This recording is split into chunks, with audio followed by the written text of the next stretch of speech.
Que lle falta?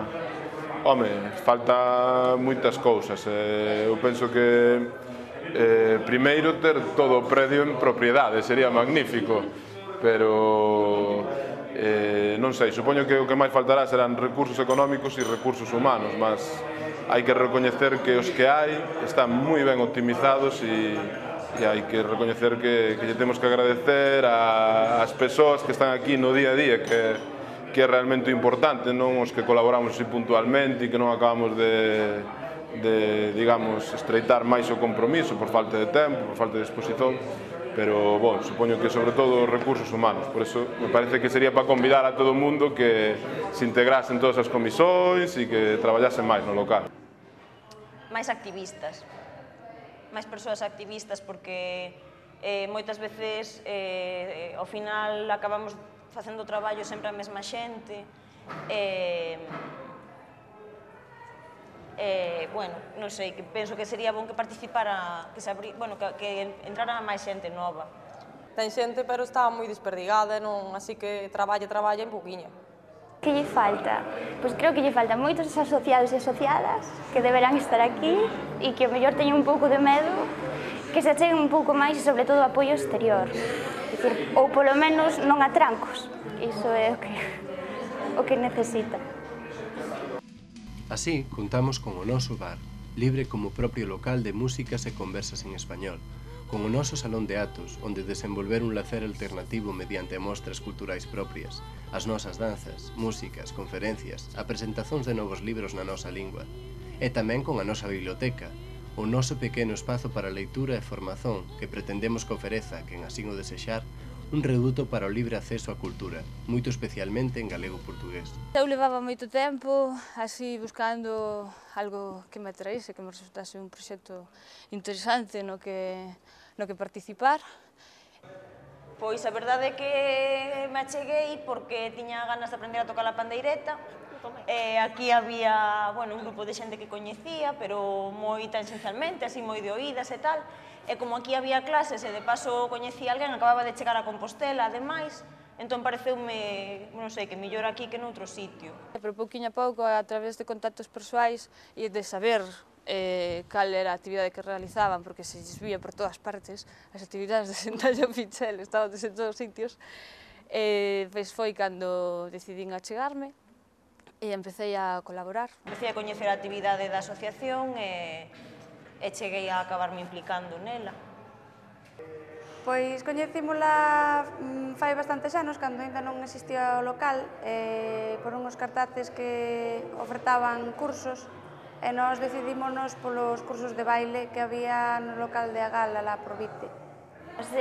Son sincera, foi máis que nada por un acordo que cheguei co meu irmán, porque foi o primeiro que se asociou. Entón, a cambio de que se fixera socio dunha asociación a que pertenzo, pois chegamos a un acordo.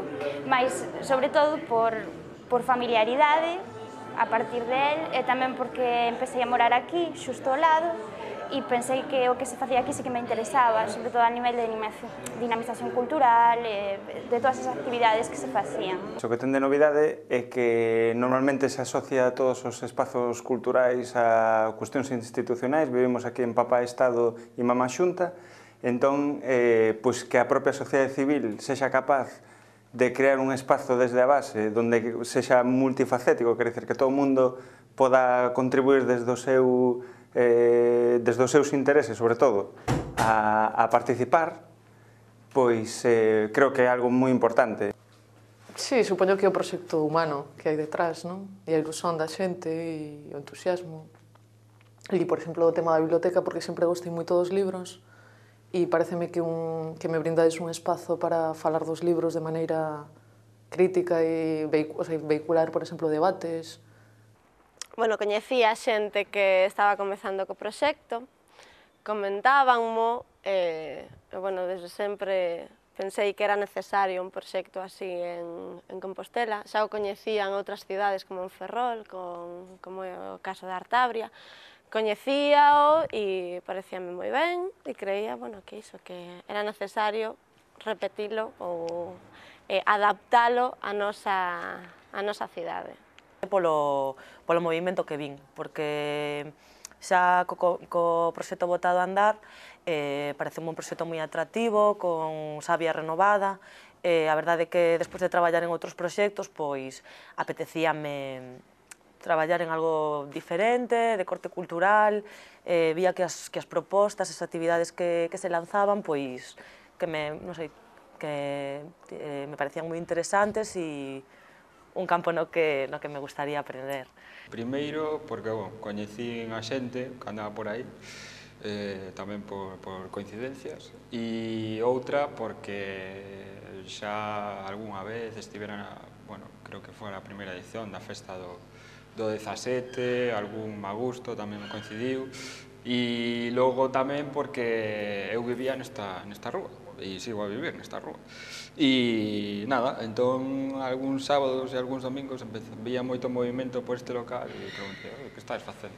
O local das Xentallas, pois, cando queiras podes vir, non? Así como moi sutilmente, sino directamente. Entón, pois, sí, empecé algún sábado vindo polas mañás e aquí estamos. O Pichel está aquí por e para a xente que cada día pasa por ele, pola persoa que traballa no bar, a xente que traballa nas comisóns, as que dan e participan nos cursos, por quen proxecta os filmes, por quen traballa na biblioteca. Sen cada unha das actividades, o local non tería sentido, e as actividades non serían posíveis sen o local. O Pichel ten de todo para todas. Os que estábamos naquela asamblea ninguén se podía imaginar que en tan curto espazo de tempo se podería conseguir o que se conseguiu, non? A verdade é que, sí, home, aparte que se convirtiu nun centro de referencia a nivel, non só a nivel de Compostela, non, que era o que se pretendía, senón a nivel de todo o país. O noso obxectivo era criar unha asociación cultural e hoxe en día a Xentalla en Compostela pois é un foco de galeguidade, é un foco de cultura, sobre ao seu redor rotan, podríamos dicir, de 10 a 15 organizacións que pasan por aquí ou que teñen este como un lugar preferente para desenvolver as súas actividades e hoxe é inexcusável pasar polo Pichel dentro do asociacionismo de Compostela. Realmente aporta un espacio moi participativo, pois que moitos movimentos asociativos entran nel, ten cabida moita xente, algo aberto, penso que un referente no movimento asociativo e no movimento cultural de Compostela, pois alternativo que había. Case todos os que empezamos, sobre todo cara ao final, hai pouco, pois vemos que está mudando moitísimo, quero dicir que mesmo mirando desde fora xa é un punto de referencia non só en Compostela, mas tamén fora, e que todas as actividades que aquí se fan pois teñen repercusión noutro tipo de medios que antes pois era impensable chegar a eles. Pois un revulsivo. Un revulsivo porque este barrio estaba condenado a desaparecer.